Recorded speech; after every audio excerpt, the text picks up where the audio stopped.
Yes, guys, I'm Si. Welcome to Cardiff City World. Welcome back to the channel. Welcome to Thursday Night Live. And I am, as always, joined by Mr. Jamie Anderson. We're going to talk about last weekend. We're going to look ahead to this weekend. We're going to talk about some injury news and answer some questions. Just have a good old chin wag about all things Cardiff City, I think, is always the way. We've got a massive game on the weekend. I wish, James, right? Welcome, by the way. I wish this game was 5 games later. How would you feel about that? Just move it 5 games later, and I think it would just be monumental. Yeah, someone said that to me on Sunday. They said some people would say just take a point each and then and call it a 0-0 draw. If we didn't have the 2 managers in the dugout that will be in there Saturday, then you'd probably say yeah. But listen, mate, I think whilst it won't be one, I don't think mathematically or whatever on Saturday, whoever wins or loses, it's going to give you a bit of a kick in the proverbials if you lose this, because if you're us and you've been top of the league for so long, if we lose that spot, you feel like, no, here we go, especially with our history. But if we get a 4-point buffer, mate, we'll be singing on Tuesday night up in Barnsley, that's for sure. Yeah, 100%, mate. I think, look, ultimately, there's 10 games left in there after this. So I think it's not a be-all and then end-all. Like, you could lose Saturday and still win the league. But it's psychologically, I think, ending their unbeaten run, I think that's got some, because you don't quite know how they'll react to that. Because I think, a lot of people, including myself, I said at Christmas, I thought that they would sort of tail off a little bit. And teams like Bolton and Bradford might be the contenders. And fair play to Lincoln. And I think they've evolved as the season's gone. In my personal opinion, I think they got the second best manager in the league. Probably, I think BBM is head and shoulders, obviously, but Skabala and Schumacher at Bolton, I really rate them. And Tom Cleverley, actually, in fairness, there's some good managers in this league, and I think they're managers who will go on and have really decent careers, like in the EFL, and who knows, what else. But it is a big game, and I think when it is a thing, right? And this is a good starting point, I think, is... Can you still hear me, James? Because my screen's just gone off completely. I can indeed. That's right, then. I don't know why that's just happened, but I'll keep going while I try and speak, while I can't try and fix it. So my thing with it is, I think BBM and the Cardiff players will be very, very keen to put right what they thought was a pretty off day in the first game. I feel like they will feel that they didn't give a true account of what they are and what they've been all season. And I feel like that's why I think this game will play out a little bit differently to the first game. And look, you can't rule out Lincoln. I just mentioned, I think they've evolved, and we'll dig into that in a minute. But from a Cardiff point of view, I do think that they are very much going to try and set the record straight a bit in terms of how they played, and because that first game, I don't think, was a true reflection of what we are and what we've been all season. Yeah, I agree. It was a long day out up in Lincoln. The conditions were horrible. I mean, when that second goal for Lincoln went in, the visibility of the distance away, we couldn't really see it. And we had a few changes that day. We weren't at our best. We probably scored our best goal, or one of our best goals of the season, mind saying that. But that was in that 20-minute spell, wasn't it? Just after half time. But the rest of the game, we huffed and we puffed, and we didn't really do much, did we? We gave that own goal away through Robertson, lucky deflection. But listen, Sincil Bank is probably the main reason why they're up there where they are, because it isn't the best of places to go as an away fan in terms of the atmosphere is really, really good. It reminds me of Ninian Park to an extent, where it's quite a small ground. They've got a lot of fans to the right-hand side who jump around, sing a song, bang the drum all game, and they make it uncomfortable for sides. And for me personally, like I said, I think it was an off day, and it was from where we were, the 20th of December, to we've only lost 1 game since that, which was obviously Plymouth away 2 weeks ago. I think it shows how far we've probably come as well as them, because I think we haven't had it easy, but we've done quite well. Yeah, 100%, mate. And I think the thing that, we said last week on the show was the way that this team has reacted every time they've had a poor performance or I don't know what you'd say, like just a poor performance, poor result, or just hasn't quite been at our best. Every time we've responded in a massive way the next week. And I just thought against Doncaster on Saturday, I thought we were so good, but I also thought we didn't get out of second gear. And you could say what you will about Doncaster's defending, or they weren't very good, but you could only beat what's in front of you. And I just thought we were just really, really good. Even going back to the first sort of 10, 15 minutes, I think it was relatively even. But you look at that block which Dylan Lawler made when the striker was 1-on-1. Like, it was such a vital time, because if they score there and then 1-0, we go 1-0 down early on away from home after the Plymouth result, it might get a bit, touchy and a bit nervy. And he just showed yet again that he's not just about his ball playing ability or whatever. It's the other side of his game. Just ignore that a minute, mate. I'll get rid of it. No, it's not on there. I think for me, the key thing is this season, when we've had questions, or the outside people have had questions in regards to, especially some of our youngsters, I think they've responded very well, and they've shown their maturity and their development. And that doesn't just always reflect on the player. That's the care that they're given and the nurturing they're given from the people off the pitch. BBM naturally and rightfully gets the plaudits for it, because he's doing a brilliant job. But behind him, there are people in roles that this year are showing that they deserve to be in those roles. Lee Riley, he often does what any good assistant manager does. He kind of deals with good situations and bad situations. He'll take a yellow card and he'll speak to the referees if he feels he needs to. So BBM doesn't have to worry about that. You've got Kevin Gibbons, who is fantastic with it, the fitness and things like that. You've got Scott. Scott is brilliant. He came from Newport at the beginning of the season to us. And, he really, you can see when you look before the games, they've got this individual plan as well as a collective plan. You'll see Joel Caldwell, for example, doing individual warm-ups on the right-hand side, because this year, touch wood as we speak, we seem to be managing our players a lot better than we have. And I know people might talk about intensity and all these things, but if you feel looked after when you go on the pitch, the chances are you're going to feel more comfortable, you'll feel better, and you'll perform better. And last week, listen, it was a bit of a cabbage patch to play on. You can tell it's a rugby league ground as well. But we went there, like you said, after a bit of a slow start, let's say. I think Gabe Osho and Dylan Lawler almost concocted a plan, which was, Gabe Osho, you're going to be the defender, the destroyer. And Dylan, you're going to be the distributor. And listen, you've got to have a mix, haven't you, at the back? And it showed. Alex Robertson's interview, he said he told Dylan Lawler to do the same thing he's done twice this season already. Just look for that ball over the top. And credit to Alex Robertson. Good touch, good finish. And I think that just set us on our way for a great day in Doncaster. 100%, mate. It was a wicked day and thoroughly enjoyable. And look, I fully Lincoln are going to be a whole different kettle of fish to what Doncaster were, and probably to a lot of the teams in the league. You can't underestimate their unbeaten run. It's been sensational. They've won when they haven't played well. They've won when they played very well. They've just kept going and going, and they've got a couple of players who are really, really good.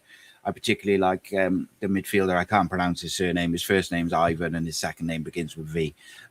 He's a superb player, and he'll go much like I look at someone like Alex Robertson or someone who I think is going to go and play Premier League football at some point.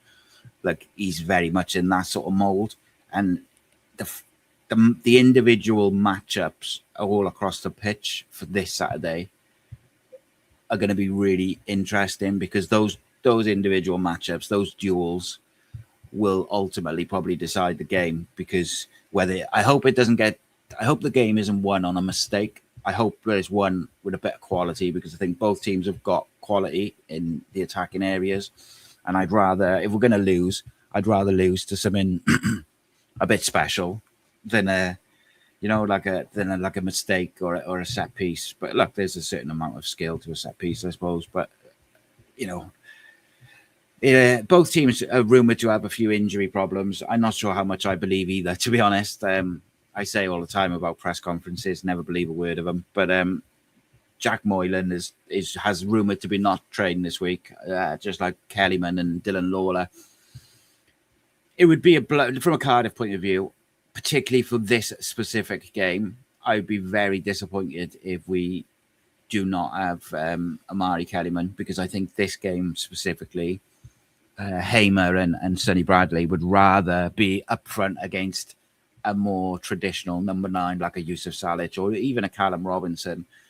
Don't think they'd want to be up against someone who's going to drag them out of position and then have runners and people playing in half spaces and stuff. So I'm kind of interested to see which players make it and which ones are legitimately carrying knocks and stuff like that, if that makes sense. What do you think? Do you think there's a bit of mind games there, or do you think they're all being honest and they're all going to miss out? 100% mind games. I think you're never going to play your hand until an hour and a half before a game when your team sheet's going to be in. Listen, we've known it before. We've been on the receiving end, or we've also done it ourselves. Players will travel, whether they're fit, unfit, tired, unwell, whatever it may be, and they'll be getting put in cotton wool, won't they, for the night before. And when you've got such a big player like Moylan is for them, when you've got someone like Kellerman, let's not forget Kellerman actually travelled with the team on Saturday and he was there. You do wait till the 11th hour. And listen, I think Saturday maybe some of the selections and some of the ways the decisions were, when we were 2-3-0 up in regards to Dylan Lawler's case, you then start looking at this week. You then think, actually, let's take him off, let's rest him, let's get him some ice. We talk about possible injuries that they've had in the past, like with Dylan's growing and Ruben's growing and things like that. You do have to look at that as well.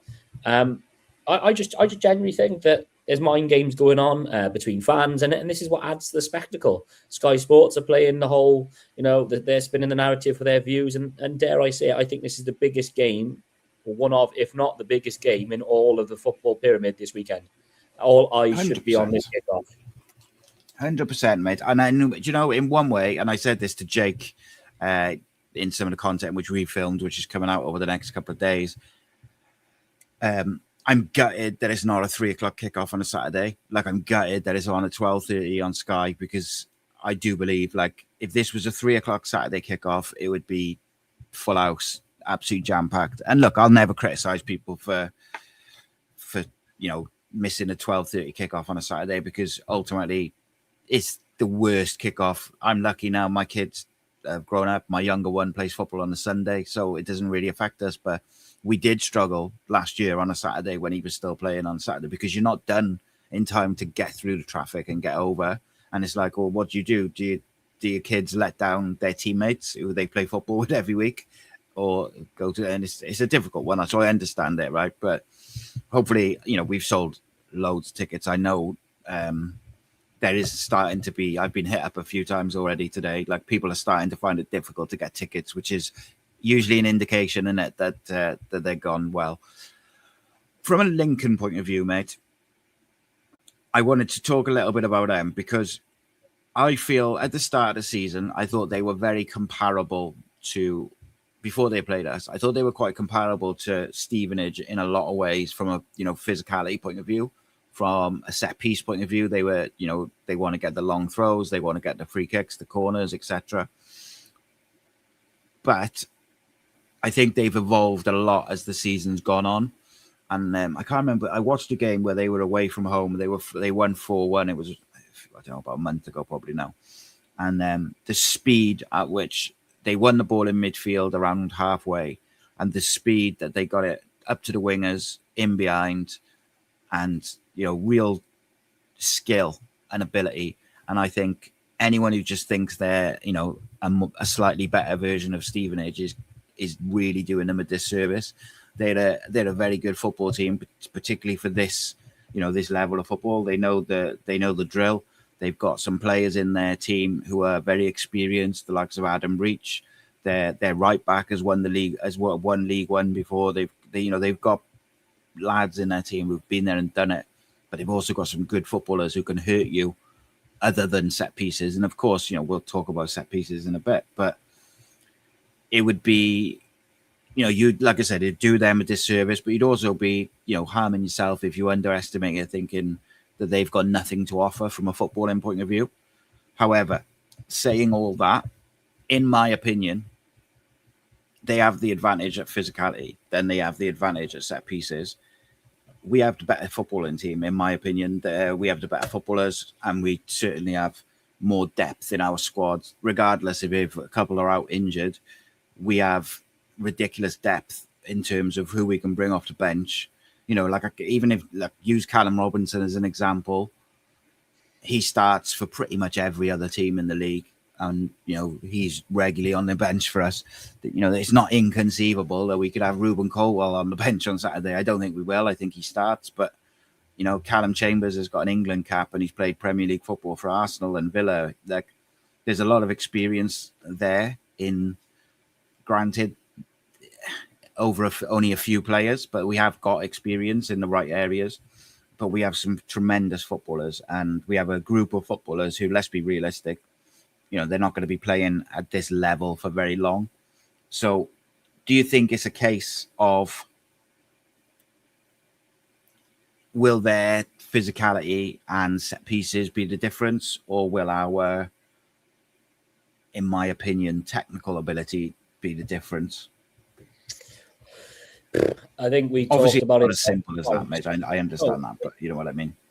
It's not, but there is avoidable aspects. You know, look at when Stoke City and the Tony Pulis, for example, sides would find ways to avoid giving them throw-ins because of, you know, how good they were at that. Sides like are trying to do that with Arsenal now in the Premier League, trying to avoid giving corners. Naturally, you've got to try and avoid their main threats, like they'll try and nullify ours. If they do score a lot of goals from set pieces, credit to them. We concede probably a fair few from set pieces. That's going to be a glaring, you know, need or a desire for them to do. And this is why they are where they are. Like John said there in the comments, you know, there is going to be a conflict of styles, but the difference is who applies their style better on the day. You mentioned about the fundamentals. If you don't win an aerial battle from the first moment, they're going to bombard you constantly. If you're not going to be, you know, running for 50-50s and jumping in for the 50-50s, the mental aspect is huge. And it could be a fine margin game. It could be the 1%ers, mate, where they might get a rebound or a lucky ricochet and it goes to them. You've just got to be the best version of ourselves. And I think the best version of ourselves is energy. Energy. I think if we're able to get down the sides, if we're able to pick up the tempo, I believe our fitness and our quality will prevail. If we slow the game down and we go a bit sort of side to side, a bit of lethargicness and allow them to get into a structure, we talk about the spine, you know, it genuinely will help them. It'll benefit them. We don't want them to be things. They've got a few aging players. Now, that's not to say they're not fit, but naturally they'll tire. And we've got a bench that we can hopefully get impact off the bench. So we've just got to be the best version of ourselves. I know they've got threats. We saw that when we were up in Sinsel Bank. But we've just got to be the best version of ourselves like we did last week. And I think we'll get an early goal and we'll be on our way. That's my hope anyway. Yeah, and I think it's one of those things where, interestingly, a bit of a spoiler for the video which is out tomorrow, the Jake, who's obviously a Lincoln fan, he's coming down on the weekend. He spoke very highly of Cardiff and some of the individual players. I asked him, one of the questions I asked him during the preview is, what element of Cardiff's game do you fear, or what is it that, like, if you think, or if they get that right, we're going to struggle? And he said, paraphrasing, basically, if we move the ball quickly and we play a false nine, he thinks that's the sort of thing they may struggle with or have struggled with previously. And when we're at our best, that's what we do, is we move the ball quickly, we move it off, minimal touches, lots of movement off the ball. You know, Ruben, I thought, did an excellent job as the false nine on Saturday against Doncaster. So if it is him rather than Kellyman, because Kellyman's injured or he gets selected above him. But then even saying that, what was interesting with that element was Ruben and Joel kept switching who was doing that role. So you imagine how difficult it is to mark a false nine anyway, because they're not staying in their position.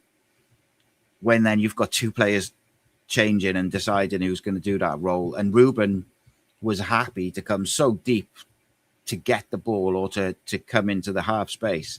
The centre-back, you could see him. He was like, do I go? Do I stay? Like, where am I going? I don't want to leave him, but I also don't want to leave this big old gap. And obviously Robinson goes into a kind of gap that gets created by other people's movement. So I'm genuinely fascinated by it, mate, and how it's going to all play out. I just feel like, going back to what I said at the start of the show, I just feel that BBM and the players will want to almost make a bit of a statement, or I don't want to say prove a point because they got nothing to prove, but I feel that they would look at that Lincoln game in the first game and just think they weren't at their best overall, even though the goal we scored was probably the best goal of the season, as in terms of a team goal. Yeah, I agree. We look at their 17 games as we speak unbeaten. Naturally, a bubble's got to burst at some point. Hopefully, it is this weekend. But off the pitch, both managers deserve a massive amount of credit. There's a reason why their manager was linked with Leicester and various other championship clubs. He's had to buy his time, and Lincoln as a fan base, I think their player Drinkwa said there was a stat that years ago they only had 3,000 fans. Now, to put it into context, how they've grown as a football club, and credit to them, they're bringing 3,000 fans to us on the weekend. And I know people say it's their big day out and whatever, but it flips, doesn't it? The coin, like we'd be the same if we were like sort of little Cardiff go into a big club, and I just think, I looked earlier on about how we start games and how we finish games. And I think someone said, we've conceded 4 goals in the first 15 minutes of games this season. Now, I don't think we can genuinely do that this week, because if we do, my worry is that they'll be very, very compact. And I think there was a stat I looked at, the game 1-0. Now, apparently, Lincoln have won in 12 games to 0, which is 35% of their games. In comparison to that, and this is how tight it is, we are also the same statistically, apparently. 34 games, 12 wins, we've won to 0 at 35%. Now, it is a game of fine margins. It's crazy, mate. And like I said, if you are into the betting odds, there was something where both teams to score this season, Cardiff have conceded and scored in 19 of their 34 games this season. Lincoln have played 34 and scored and conceded in 17 games of their season. So this 1-0, I don't know. I don't know if it'll be 1-0. I just hope it was a spectacle. The stadium's bouncing. Both sets of fans are going at it. They'll probably have another drum in the away end, which is brilliant, because I know that annoys some Cardiff fans, that away fans can bring a drum in the away end down Cardiff City, and we can't even bring as much as a bottle of Pepsi in an away end away. But, mate, it's just, like I said, be the best version of ourselves. Be the best version of ourselves, and I think we get over the line. By hook, by crook, we get over the line. Yeah, we've shown as well, mate, that we can win in different ways. We can be at our best from a footballing point of view, but we can also show a bit of grit and a bit of fight and stick together and find a way to win. We've got players who can produce out of very little. I think Isaac Davis being out is a blow, particularly late on in the game. I think his pace is a genuine threat late on, and maybe Callum Scanlon becomes that at the weekend. So, obviously not up front, but through off the left maybe. So there's always that from a pace perspective. I'm really excited for him, mate, I've got to say. And I think both managers are not the type of managers to go there and settle for a point, even though a draw is almost like the worst result for Bolton, Bradford and co, all the chasing teams. Like they really want one of us to lose. So, because we got a game so quickly afterwards as well. If a team does lose, it's how do they react? Can they recover in time in a couple of days? Both got quite tricky games on Tuesday. We're away at Barnsley. I think they've got Exeter, which is a tough one. Any away trip, I think, midweek is tough in League One anyway. So, it's a question for you then, just off the cuff quickly. Would you take 4 points from the next 2 games if I offered it to you now? 100%. I think, however that comes, I don't know. I'd prefer if it was a home win and an away draw, of course, because then that gap then is extended to 4 points. it's a tough one. Listen, you just mentioned about their away trip to Exeter. Exeter's got all their former managers back there now, isn't they? And they've just been handed their backsides to them on the weekend against Bolton. This league's a funny league. It really is. I know they're 17 unbeaten and credit where it's due, but they've had to ride their luck out at times. They've won games 1-0 where things have hit the post and things have gone their way. We found that sometimes luck runs out, and all it takes is a dubious penalty decision or a fluky goal or whatever it may be to sort of upset the apple cart a little bit. We always say, don't we? We've dealt with adversity quite well this year. Whenever we've lost, like at Plymouth most recently, we've found a way to come back. They haven't had that as of yet. They haven't had that. So that'll be intriguing for them. Like we mentioned the spine earlier on, Si. Yeah. My thing is, how long can their players play with the amount of minutes that they've been playing? And I don't mean to wish injury or anything like that on players. Their physios and whatever must be doing a bloody good job for the likes of Sonny Bradley, who is, in no disrespect, a very experienced Asian player, to have played nearly 3,000 minutes. They've got, I think, in the top 24 of the EFL, they've got 4 players, including their goalkeeper, to have played the most minutes in the league. In comparison, the most minutes our player has played is Nathan Trott, who's 33rd overall. So you can see that they aren't rotating maybe as much as us, but they're doing it their way. And I suppose you've got to give credit where it's due from that. Yeah, of course you have, mate. And I think, like I said to you just before we started about that, is there's 2 ways of looking at that. On one side, you say, well, that's why they had done so well this year, because their spine is the same every week, the same centre-backs, the same midfielders. It's the same every week. They understand how they're going to play. There's a lot of cohesiveness there. But on the other hand, at some point, those players will feel that. And maybe a game like us at home is a real difficult game because they won't have, you'd expect at least that we'll have the majority of the ball. We'll shuffle them about and we'll move them up and down and side to side. And does that catch up with them? And we've seen over the years and history of watching football, mate, not just Cardiff, but, all the football we've watched over the years, big games, adrenaline and things like that can have a big impact on games, whether it's a mistake, whether it's a sending off, whether it's a rush of blood, just something, concentration, whatever it may be. Now, we can only base what we've seen from this Cardiff team this year. There hasn't been much of that. We've had the odd mistake, of course. That's, part and parcel of football. But I can't remember us losing our heads very much.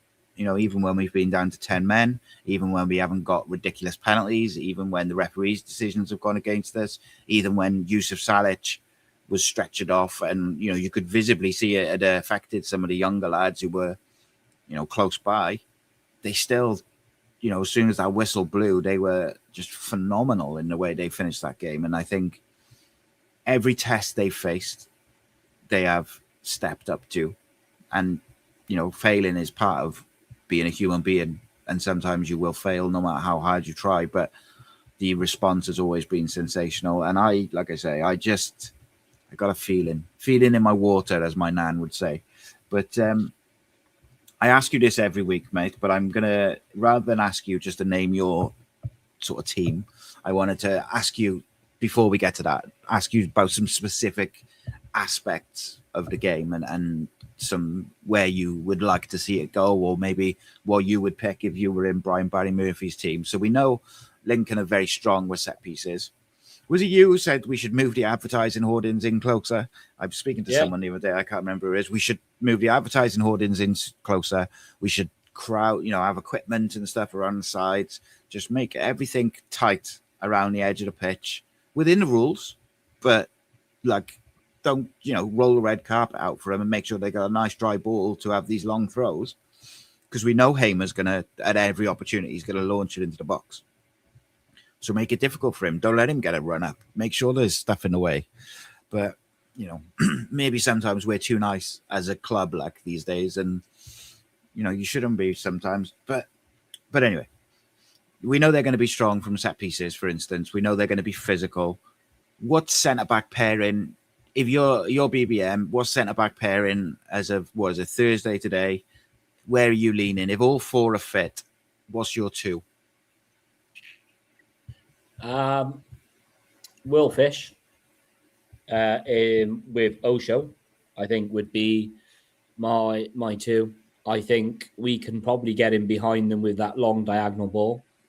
I think we can probably be exposed in terms of trying to play out with them. They do like a high press. It's not as if they just sit deep by any stretch of the means.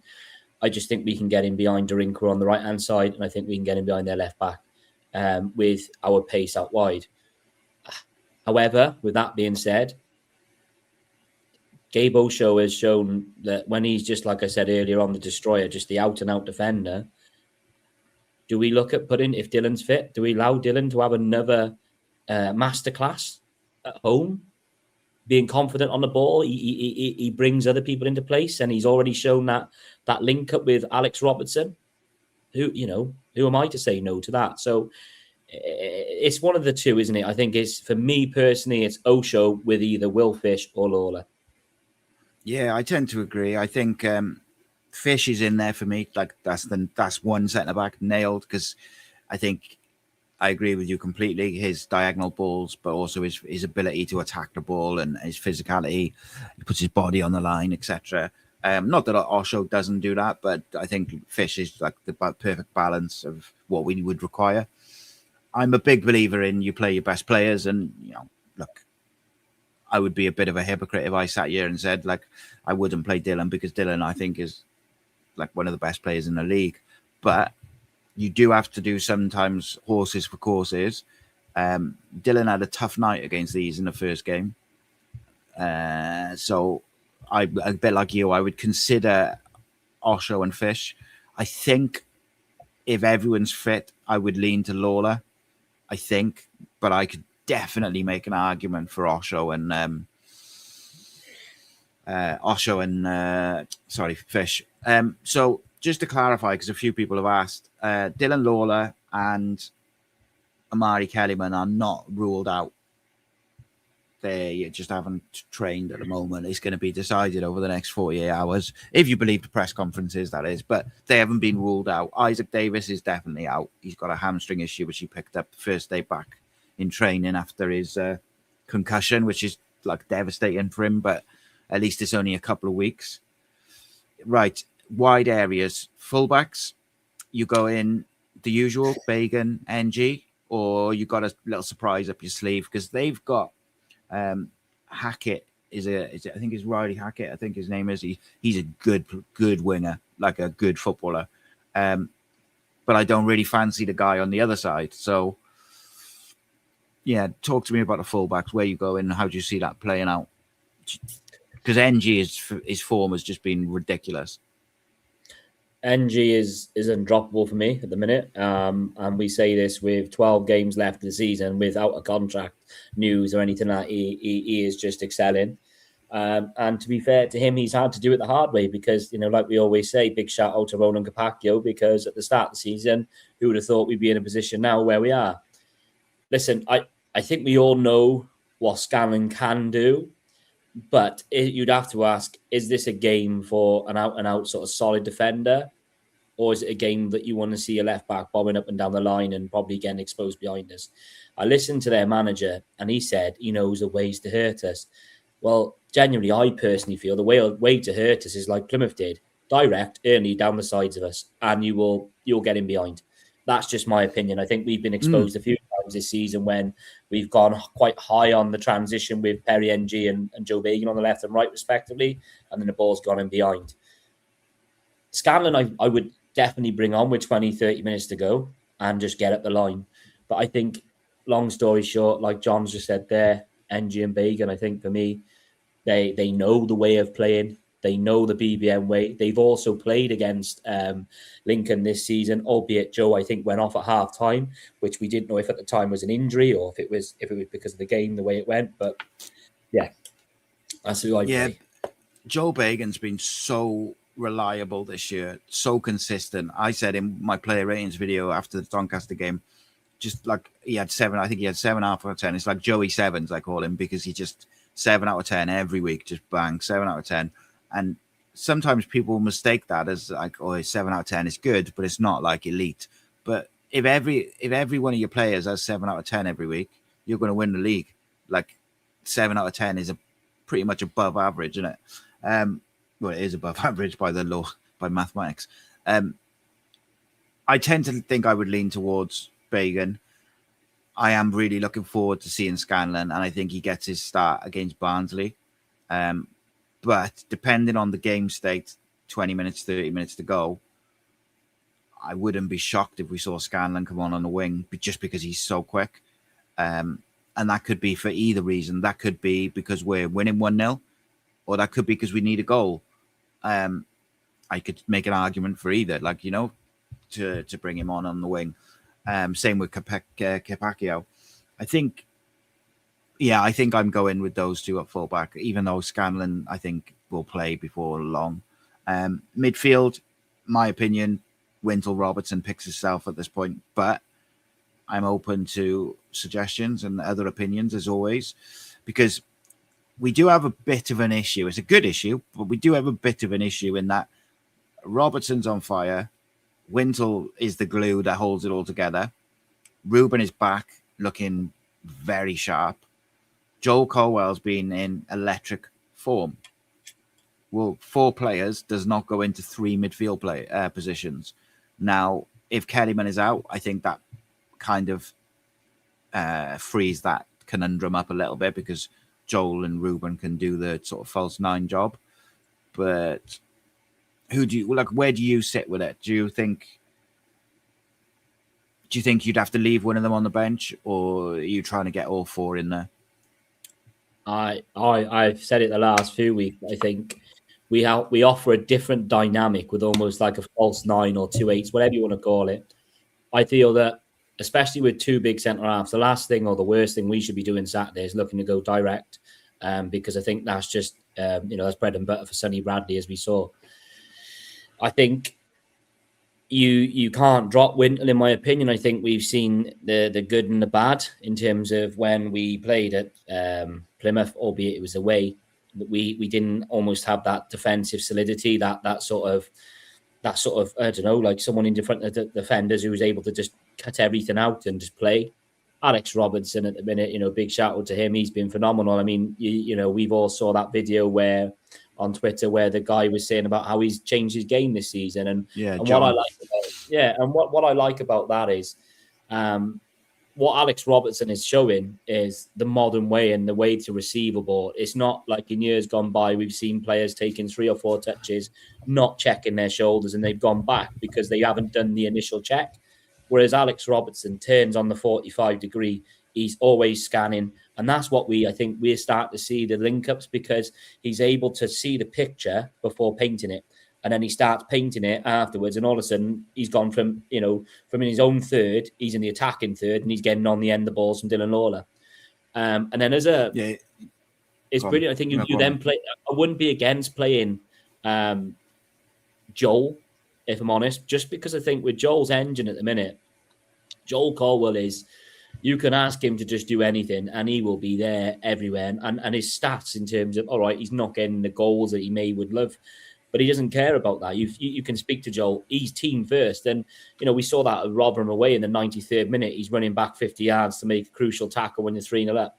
We saw it at Doncaster. He's quite happy to put his head in where it hurts, and he's not afraid to sort of put his back in against a defender so he can win a free kick. I'm all for that.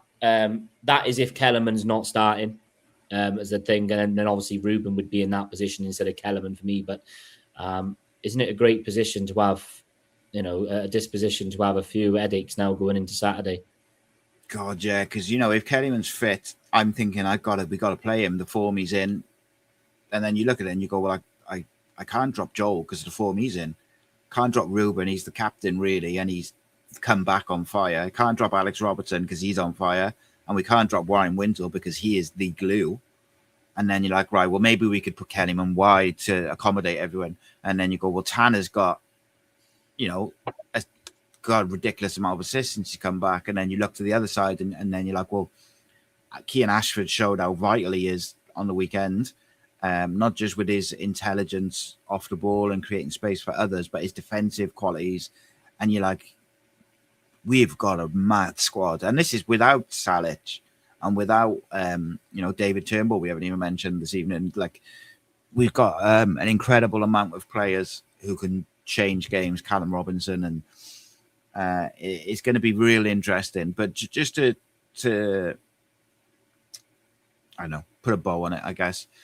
If Kellyman's fit, what's your kind of midfield three and then the front man?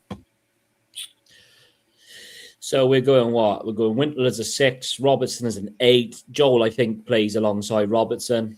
I just think they've just got a good cohesive play at the minute. I'm going Ollie Tanner on one wing. I'm going Cian Ashford on the other. No disrespect to Chris Willock, but I think just Cian Ashford, it was great to see him get a goal the other day.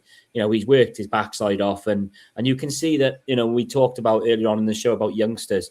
He's not had it easy, and he's not, because he's one of our own, got special treatment by any stretch of the man. You know, BBM has left him out of the squad, so he's been on the bench, and he's had to almost keep him hungry. But I don't think that's ever an issue with Cian Ashford. I think Cian Ashford will run till everyone tells him to stop. And I think that's what we need Saturday. I think he helps Joe Bagan on the left-hand side defensively as well. He's not afraid to run back. And if you play him off the left or you play him off the right, he does his defensive duties.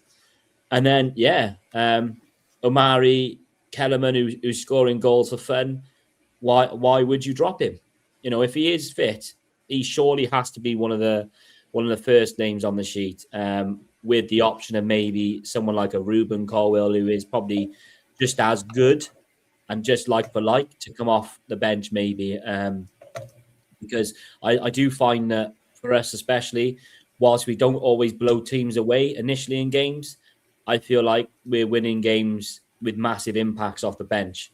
And I think that's what we might have to do on Saturday. I think we might have to earn our way, do the fundamentals, be at it for, say, 60 minutes, and then all of a sudden unleash the beasts off the bench and just go at them and test their hamstrings with our pace.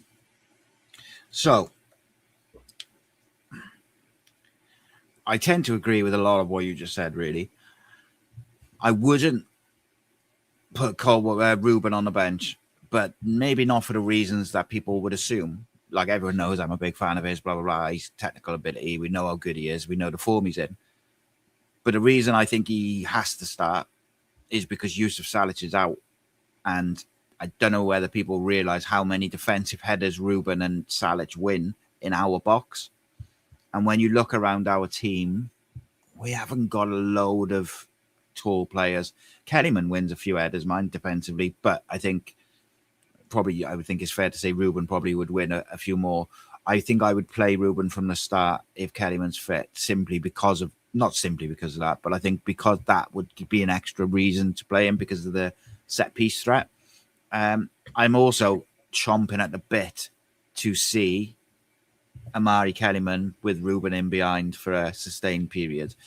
Now, it's difficult, isn't it? Because you can't fit everyone in, really, if you want to do that, because I think Kellyman's got to stay central. I don't really want to see him wide unless he's going to be very versatile in where he's drifting about and stuff. And then if he does that, like he's coming very central, it means that you haven't got the protection and the support for Joel Bagan like you get from Cian Ashford and like you get from Amari when he's played wide. So the manager will get it right, and the manager will have a plan. I think that's what people should also remember is Brian Barry Murphy. Very rarely have I turned up to watch a game, mate, and thought we look like we haven't got a plan or we look like we're uncoached. Now, previous to this season, uncoached was a word I used a lot. Not this season. Like, we always look like we've got a plan. Maybe the plan doesn't always work and the plan's got to change during the game, but we have a plan. In some of the home games against some of the harder or like the perceived harder teams or teams that we're expecting to start fast, we've gone quite direct in our build-up. So when it's gone back to trot, instead of trying to play out from the back early in games, we've gone a bit longer. Now, I don't think that's the worst idea, but not like we'd play into Yusuf. Like, we would quite often do it to Yusuf and then try and win the second ball. I think you've got to be a bit more sneaky with it, and Trot's got to get the ball under control quickly, and then if he's going to play a bit more direct into the feet of Kellyman, Ruben, etc., and then play off them on the halfway line, rather than lumping it up and asking them to win a header. And we don't want them to be contesting for the ball physically. We want them to be getting it to feet and making the Lincoln centre-backs have to deal with the movement of the ball, I think. Let's talk a little bit about Callum Robinson, mate. The manager spoke very highly of him in his press conference, but he did seem to sort of intimate, paraphrasing a little bit, but that he sees him as a bit of an impact player, which I actually agree with, and I think is not the worst, the worst thing, because I think Callum is having an impact when he's coming on generally. I think that goal against Doncaster will be a weight off his shoulders. Do you see a world where Callum Robinson starts on Saturday? I know obviously he could, but do you see do you expect to see him on in that starting 11, or do you think there's a couple probably in front of him? Yeah, I think there's a few in front of him, and it's probably more harder to say that because of the role that Robinson's taken on this year. I think we wouldn't be this successful if there wasn't a buy-in from everybody. Uncle Robbo, as they all called him, and things like that. I think the key thing is for him, he was our highest impact player off the bench up until Isaac Davis took that mantle off him. But he does buy his time, and I think, listen, he isn't, maybe age probably isn't on his side or anything like that. But the one thing you'll get with him is this buy-in and this passion for other people to succeed, which I love. And you can see that whenever he's running up and down the sideline, and whether it's the 83rd minute or the 33rd minute, he's still cheering the boys on. And I think that's his role this year, probably similar to Callum Chambers to an extent. Players that arguably would love to play more, and greedily and selfishly, that's what we want.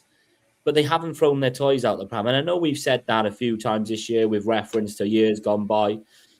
But there is a buy-in, and I think that comes from the manager. And I think that because the manager doesn't leave any stones unturned, I think that, like he says, up until Friday, Saturdays, and Friday nights and stuff, players are still none the wiser if they're playing. He's keeping them on their toes. He wants them to train hard. He wants them to play hard. And listen, if Callum Robinson starts and scores, then I'll be eating my words and fantastic. I want the best for him. But as of yet, it was great to see him score the other day, and it was the best thing about it was the reaction of the players afterwards.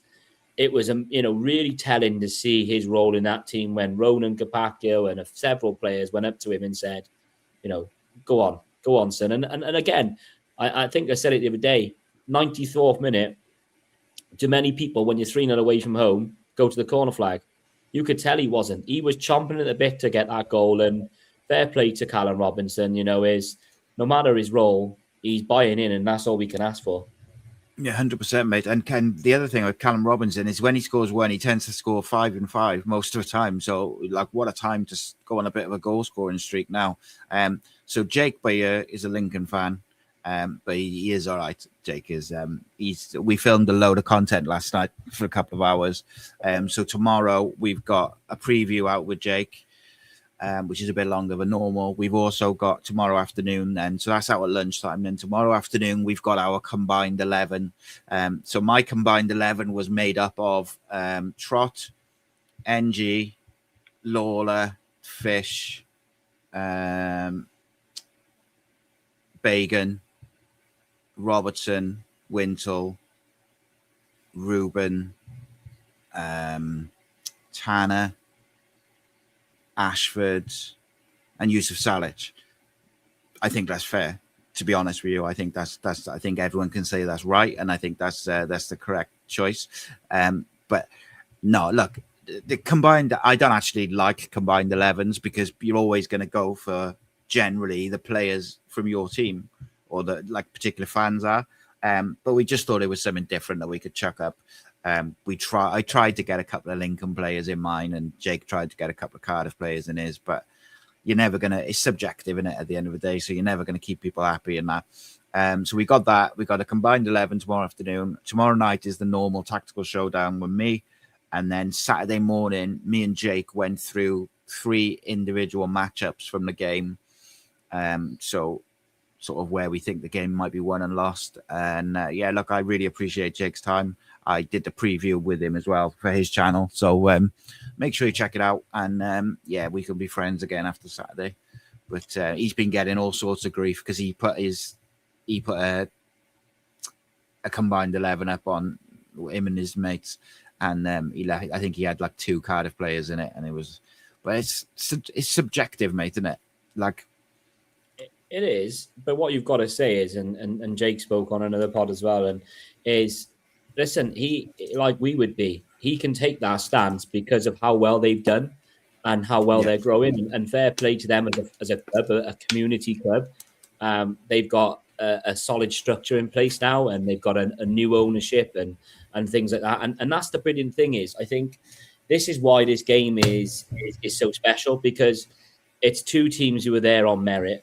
And again, we're so evenly matched. When we look at now over the year, like points per game at home for Lincoln at 2.39 and away 1.79. For us, points per game at home at 2.53 and away from home 1.71. The overall, literally, is 0.003 difference between us and them. And that's why I said it's like tooth and nail. We average 2.12 points per game. They average 2.09. They are honestly, they're just brilliant. And again, this is not me being a brown nose or anything like that. You have to give credit where it's due. Would I be saying that if it was them lot down the road? No, I definitely wouldn't. That would hurt. But they have matched us, and I think this is why this season is so enthralling for us more than anything. Because in seasons gone by, would it be as enjoyable if you're 15 points ahead of second or whatever? I don't think it would, and I think you'd probably have a lapse of energy, maybe a lapse of quality from players, a bit of complacency, maybe. But this season, we've got somebody literally right up our backsides that won't leave us alone. And it's like you're still trying to chase, you're trying to get to that finish line. But where is that finish line? Is it going to be the last game of the season up in Mansfield where we've got to, get someone at Mansfield? Who knows? But it does add to the whole sort of the event that's going to happen on the weekend. So I'll tell you this. I had a text of a friend of mine who works for a very large broadcaster in the UK. And he said, if we take 12 points, he said this is what he thinks is going to happen. He says he thinks Cardiff will take 12 points in March, which is just below your current average points per game, etc. That puts you on 84 points. He said Bolton on average pick up 8 points, which puts them on about 69. That's 15 points clear of third with 6 to play. So he predicted that we will secure promotion, automatic promotion, on the 3rd of April at home to Port Vale. And then I responded and said, yep. And then hopefully we'll secure the title away at Reading to then be presented the trophy at the following home game, which is the last home game of the season as well. And I would love that, mate, because I'd be at Reading. So we'll particularly love that. But ultimately, mate, it's just about getting promoted. But, I'm greedy. I want to win the league. I think everyone does. So I think, when you've been in our position for so long, you've been the rabbit of it, and then sort of you're flying. It's that old tale, isn't it? It's not, I suppose, how you start a race; it's how you finish it. You've got to finish it. And you've got to keep that same pace. To be fair, we've only had 2 blips since December the 20th. We've had 2 losses, one of which was against them on that date, and then Plymouth. That is brilliant form. Yes, we picked up draws in there, and yes, we haven't played brilliantly every game, but we've done it our way. I know I've made reference on previous shows about how, like, Birmingham City, for example, spent 30-odd million last year, and I know we all want the new toys, and we want the new thing, but legislations and rules change for us. It feels like sometimes that there's maneuverings and mechanisms around rules and regulations that people do, and every football club has it. But this year, we weren't able to go and spend that amount of money because of a slight change and things like that. But we've done it our way. We've actually got the silver lining of having the youngsters. And if we do go up, and when we go back up, these young players won't be young anymore. They'll be experienced because they would have already had 40-odd games under their belt, arguably a more physical league.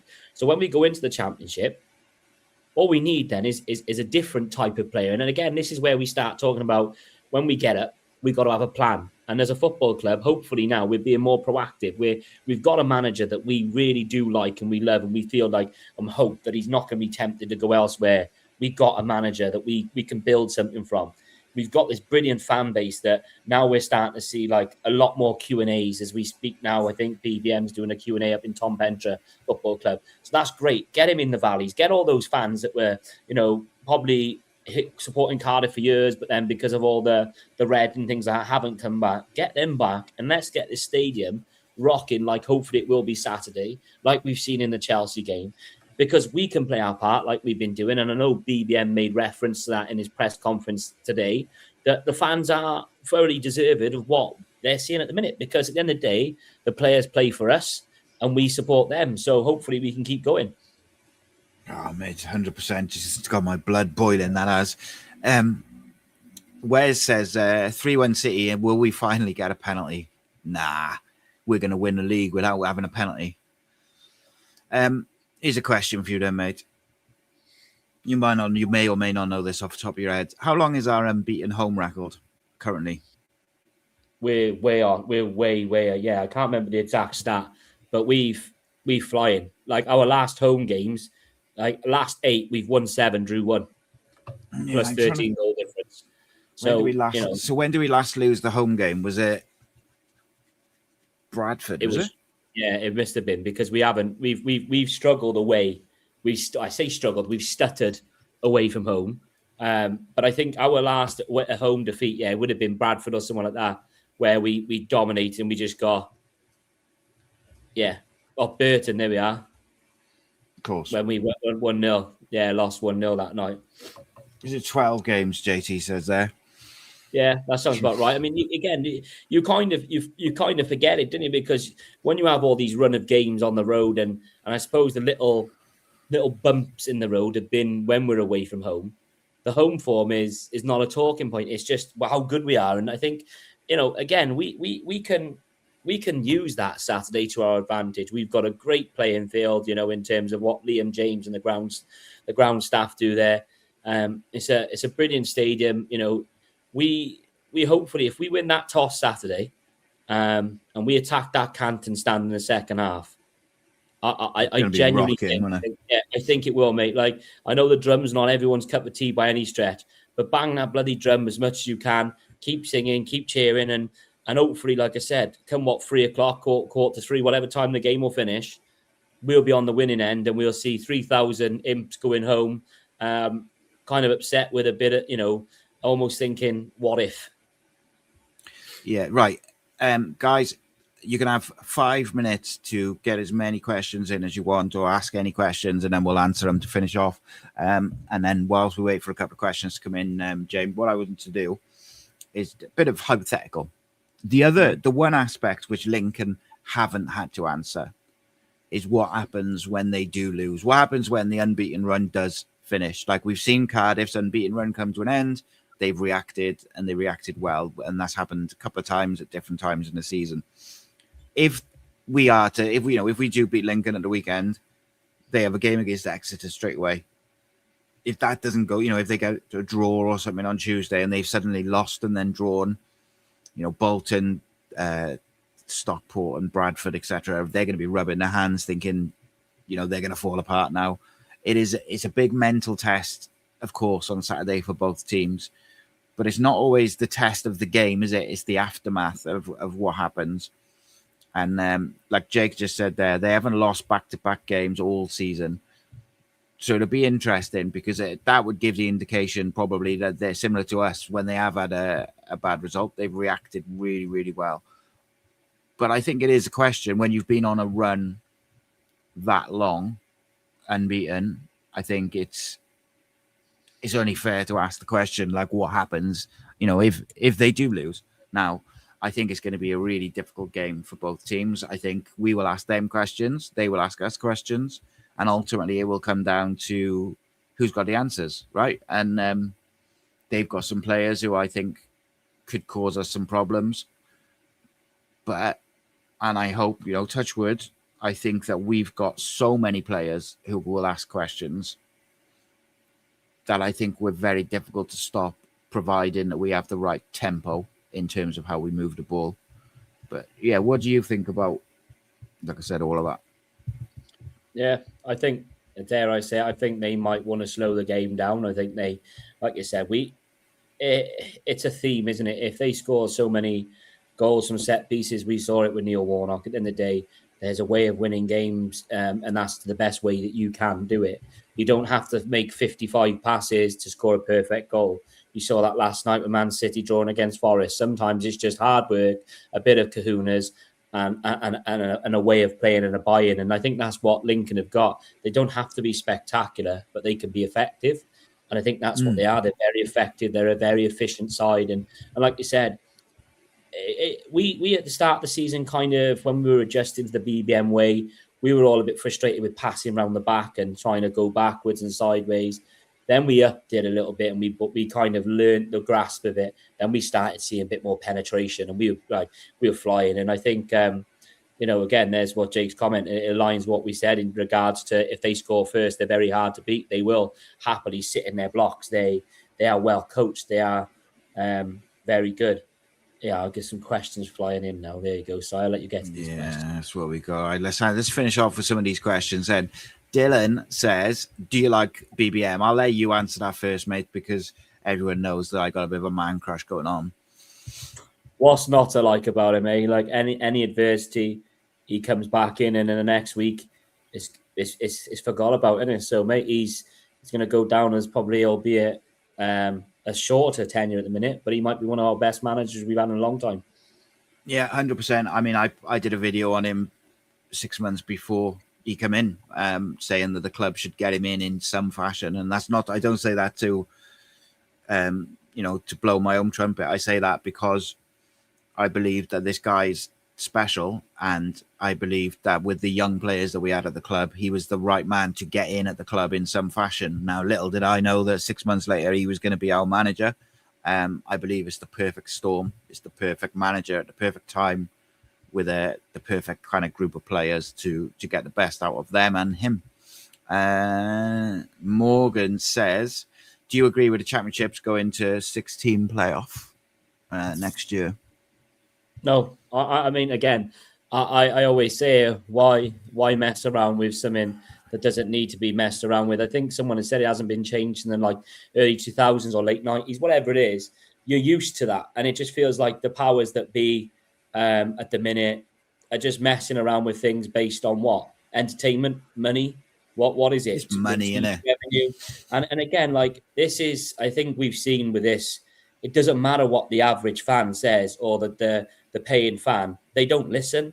No. They don't give two craps about what fans do, as we've seen with all the 12:30 kickoffs on Thursday nights. Fans are secondary. Funding is first. And I think that's what it is. And Morgan's a good mate of mine. He always comes away on the away games, brings the noise and whatever. So, yeah, next year, I mean, I probably won't be saying that next year when we're 8th in the league and we get in the That's playoffs. exactly what I was about to say. When we're sneaking in the 8th position, like. But that listen, I think a lot of people said no to it. But again, it's needless, isn't it? It's needless. And for me, the thing I love about football is that over a long season, you will find out who is the best team, and you win the league, or you get promoted, or you get relegated, or whatever it may be, on merit, on application, ability, consistency, all these different metrics.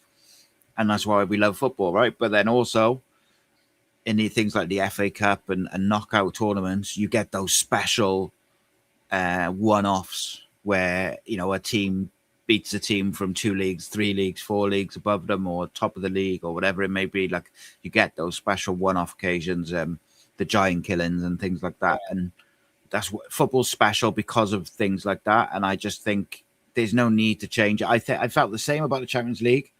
I don't know why they changed it. I haven't watched the Champions League barely since they've changed it, because I find it really uninteresting. There was nothing wrong with the Champions League format. They changed it. There's nothing wrong with the playoff format. It is perfect the way it is. And now they're going to change it, and it is what it is. But like you just said, when Cardiff finish in that 8th place next year, we won't give 2 hoots. No, and again, like I just to elaborate on what I said, I think the National League's a perfect example how you could be a couple of points off, say, getting into the automatics. You've done it over the 30 or 46 games or whatever it may be.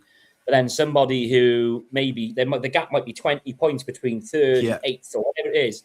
But that team all of a sudden picks up a run of form in the last 3 games, gets in there, and all of a sudden then goes to Wembley and wins against the third team. You can't fathom it. But again, like we said about if it's not broke, don't fix it. We're seeing the impact of not having replays in FA Cups, which I think is a farce again, just to suit the big boys of football. Well, we saw with Macclesfield and other teams who have seen their gate receipts because of the FA Cup keep them alive. So again, it just feels like at the minute football is more commercialized as opposed to what the working man's game was and is. But again, that's just me having a little Thursday night rant. So we'll move on to the next question, mate. That's where we are. But just lastly on that, mate, I think the fact that they put games on and the game's going to finish, they make the kickoff time for TV and the game finishes after the last train, and they do that often around the country, tells you everything you need to know about what they think of match-going fans. Yeah. We always have been an inconvenience, always get labelled as this, that, and the other. And it's a real shame, but it is what it is. Morgan has a good question, this one. If Yusuf comes back before the end of the season, do you play him again or do you keep him on the bench as we've scored a lot more not having him fit? So basically saying, would you bring him straight back into the starting 11 once he's fit and firing? I've always said this, and I think it's because of the way the managers approach this season. You have to warrant it. I think that's the fundamental. I think you have to deserve it. Yes, he is still our current goal scorer, top goal scorer. Yes, he brings a lot of quality. Yes, we love him. We're not here to sort of disregard any of that. But if you want Yusuf to come back in, he has to be mentally fully fit, and I mean that because of the injury that he's had is really, really really horrible, and it takes a lot to get over mentally. Physically, he has to be there, and selection wise, if you're a player who's been told all season that you're there based on merit, and then someone comes back in just because they're the top scorer, how would you then feel? So I think that they're the 3 caveats I'd look at it. But listen, he was scoring all the time. Yes, we love you, Yusuf, and we hope he gets back to the Yusuf Salek that we do love. But for me, I think it depends on the game as well. I think if you're playing against 2 6'5" centre halves, is there a risk of him reoccurring this injury? That's my word. Yeah, I think there's that element. Number one, don't bring him back until he's 100% healthy, fit, and psychologically ready as well. Because if you haven't seen it or you didn't see it at the time, it was a very, very traumatic incident. It was horrible. And I say that as someone who it was horrible to watch, let alone go through it. And I'm pretty sure that for at least a short while, he would have thought he had broken his neck or done something much more serious than what he did. So you got to give the guy time. Like, at the end of the day, he's a human being. He's a quality footballer. He's by far the best number 9 in this league.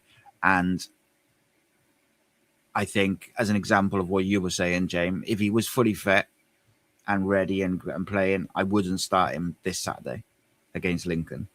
So I think you've got to go horses for courses, and he's a great option. It's just a squad game football now, isn't it? There was a question gone. No, I've lost it. Gavin says Nathan Trott could be the difference for our win on Saturday. Do you agree? I do personally. I think Nathan Trott's the best goalkeeper in the league by a country mile. So what about you, James? Do you think he can be the difference? Because their goalkeeper is very good as well.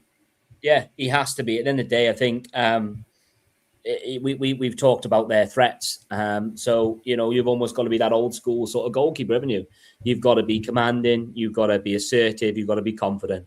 And I'm sure Gavin Ward would have sat him down this week and said, this is what they're going to bring, because he obviously didn't play away at Lincoln. So, it was Matt Turner in that game. Listen, Trott is fantastic. He's probably been one of our better keeper finds in years. Yes, at the minute, sometimes his kicking is a bit up for grabs, but listen, what's a goalkeeper, as Nigel Clough's dad used to say, or Nigel Clough used to say, was it just the goalkeepers for saving? That's all it is. Save the ball, keep it out the net, and Is it Brian Clough? Sorry, it's me. Brian Clough said it, didn't he? He said goalkeepers are there for saving, and I know that because a friend of ours, Johnny, he used to say it all the time. That used to be his gig. He used to tell him about the goalkeepers, mate. But trot, with la la la la la. Love it.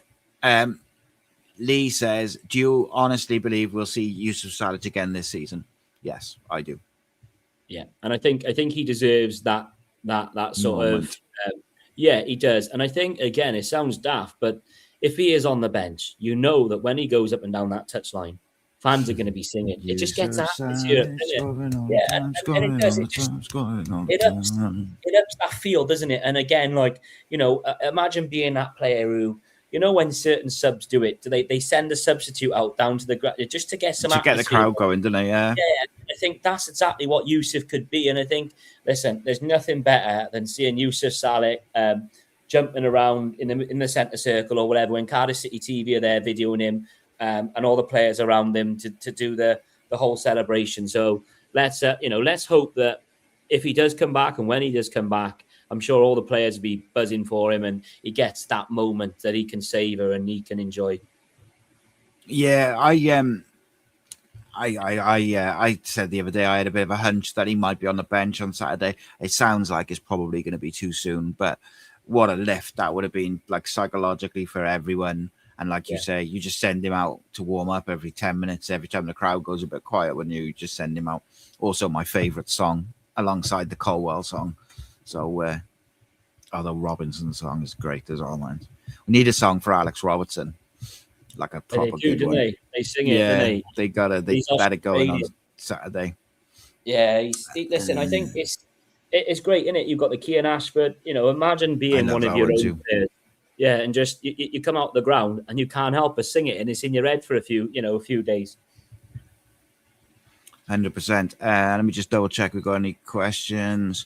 Geraint makes a very good statement. He says, important our fans are the 12th man on Saturday. We need to be heard and not allow their fans to be noisy. Well, their fans are going to be noisy regardless. There's 3,000 of them and they're going to have had a few beers and they're going to have travelled up and like it is what it is. But what you do is you feed off that and you make sure that,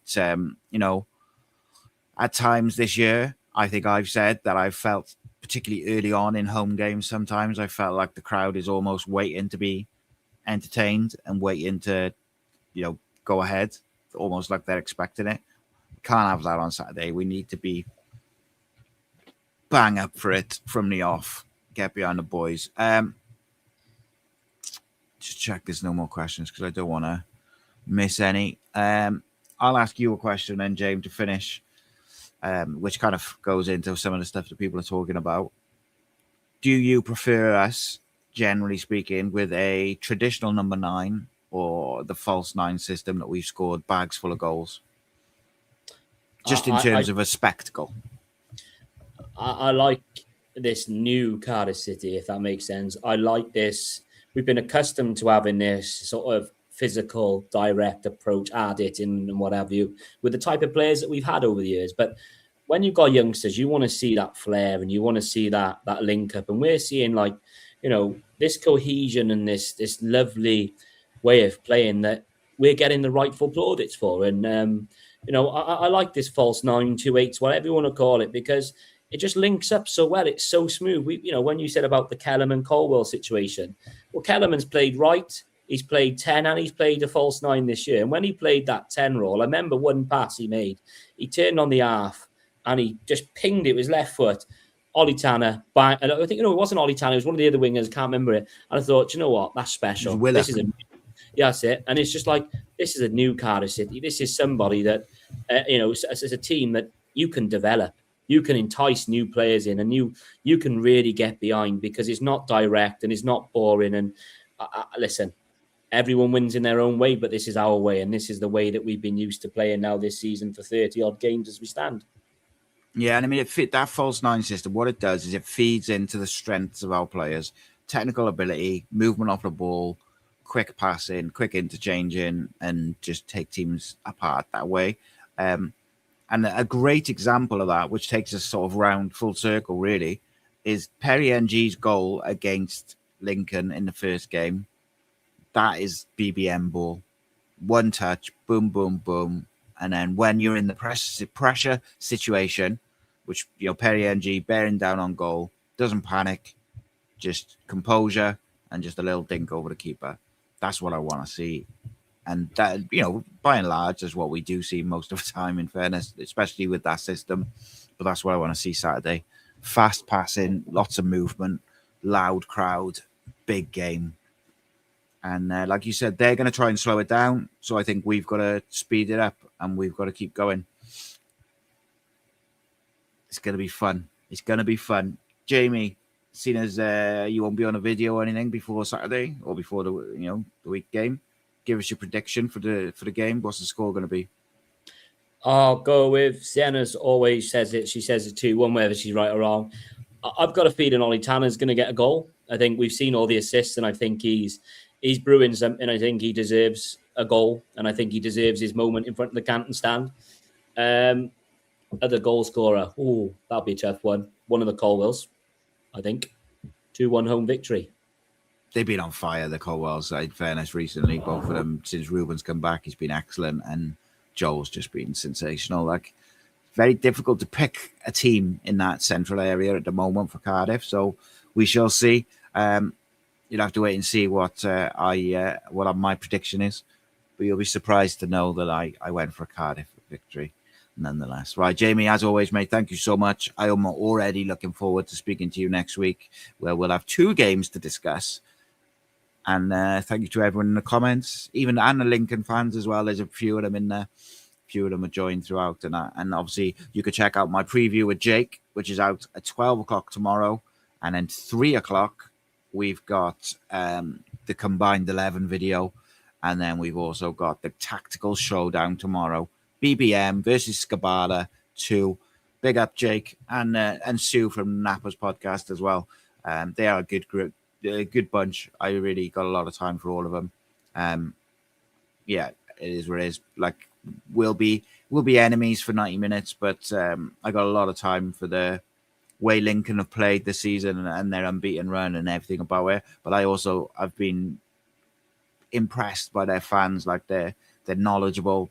They're not on the wind up all the time. There's going to be a bit of banter in it. You got to have that. Otherwise, what's the point? But I got a lot of time for the people who I've met from Lincoln, so indeed. But anyway, 3-0 Cardiff. Come on.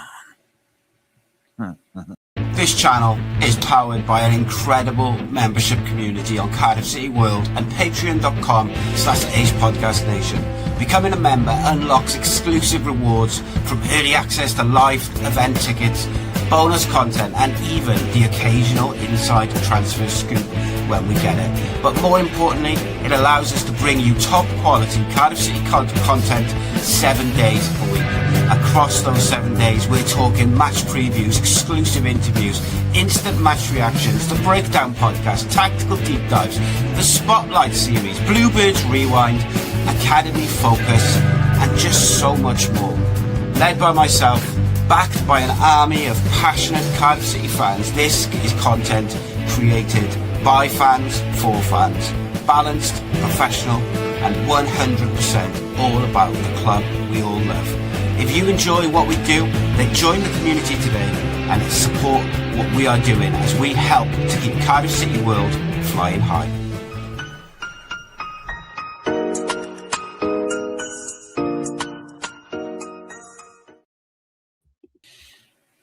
Top man, mate.